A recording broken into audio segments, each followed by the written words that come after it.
Hello বন্ধুরা, আজকে আমরা দেখতে চলেছি হতভাগা কলডাক দম্পতির জীবন কাহিনী, যারা খাবার খেতে গিয়ে মানুষের লোভের শিকার হয়ে আর ফিরতে পারেনি তাদের নিষ্পাপ ছোট ছোট বাচ্চাদের কাছে।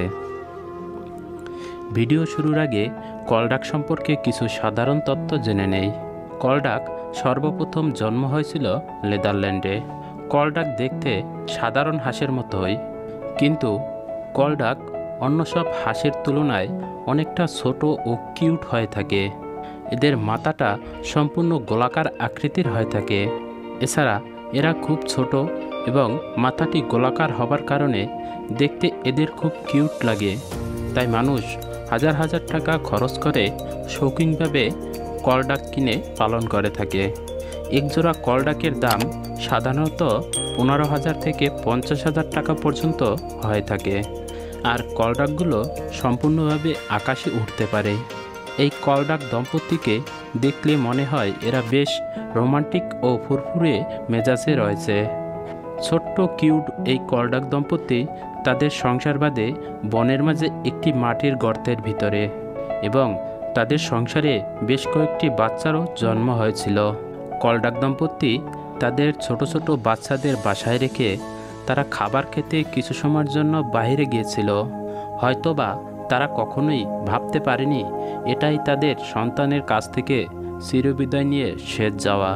এতদূর পর্যন্ত যারা ভিডিওটা দেখেছেন তাদের কাছে ছোট্ট একটা অনুরোধ, শুধুমাত্র তোমাদের একটু আনন্দ দেওয়ার জন্য এতটা কষ্ট করে একটি ভিডিও তৈরি করি। তাই প্লিজ আপনাদের কাছ থেকে ভিডিওতে একটি সাবস্ক্রাইবার ও একটি লাইকের আশা করছি। তারা দুজনেই যখন এই ডোবার মাঝে খাবার খেতে এসেছিল, তখন দূর থেকে একজন দুষ্ট শিকারী গুলি করে দুটো হাঁসকেই মেরে ফেলে, এবং দুষ্ট শিকারী তার সাথে করে হাঁস দুটিকে নিয়ে আসে খাবার জন্য।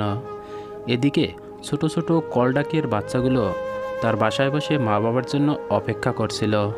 ছোট ছোট বাচ্চাগুলো তারা তাদের মা বাবাকে আওয়াজ দিচ্ছিল। হাঁসের বাচ্চাগুলো কি আর জানতো তার মা বাবা আর কোনো দিন তাদের কাছে ফিরে আসবে না। নিষ্পাপ হাঁসের বাচ্চাগুলোর উপর সৃষ্টিকর্তাও কঠোর হতে পারেনি। তাই তো ওই পথ দিয়ে একজন লোক যাবার সময় হাঁসের বাচ্চাগুলোর চিৎকার শুনতে পায়, এবং সে বনের মাঝে একটি গর্তের ভিতর এতগুলো কলডাকের বাচ্চা দেখে রীতিমতো চমকে যায়।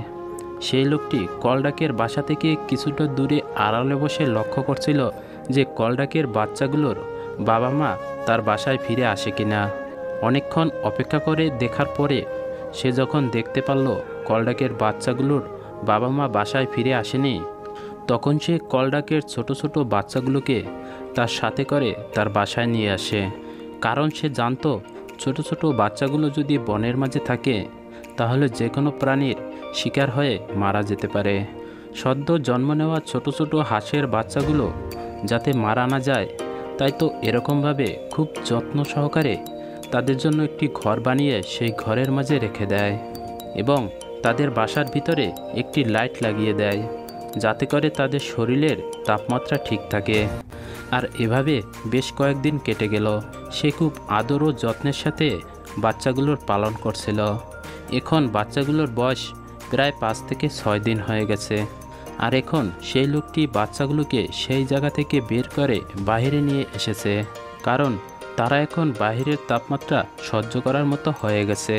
কিন্তু কোনো এক কারণবশত বাচ্চাগুলোর ভেতর থেকে 2টি বাচ্চা মারা যায়, যাতে করে লোকটি বেশ কষ্টই পায়। কিন্তু কি আর করার, সৃষ্টিকর্তার উপরে কেউ তো আর যেতে পারে না।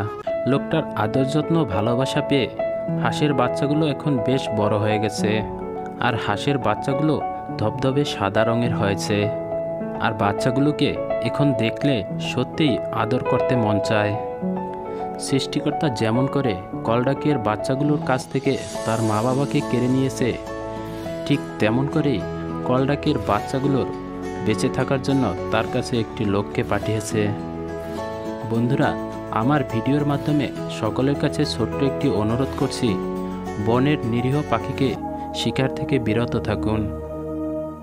আর শিকার করার আগে আমাদের একটিবার হলেও ভাবা উচিত তাদেরও আমাদের মতো একটি পরিবার থাকতে পারে। তাদের সন্তানরাও বাসায় অপেক্ষা করে থাকে তার মা বাবার জন্য।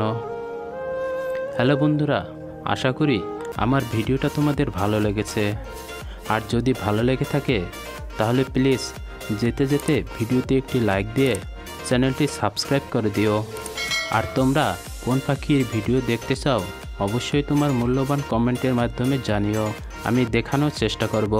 এত সময় সাথে থাকার জন্য অসংখ্য ধন্যবাদ। আবার দেখা হবে নতুন কোনো ভিডিওর সাথে বা নতুন কোনো গল্পের সাথে। এত সময় সবাই সুস্থ থেকো, ভালো থেকো এই কামনায় শেষ করছি।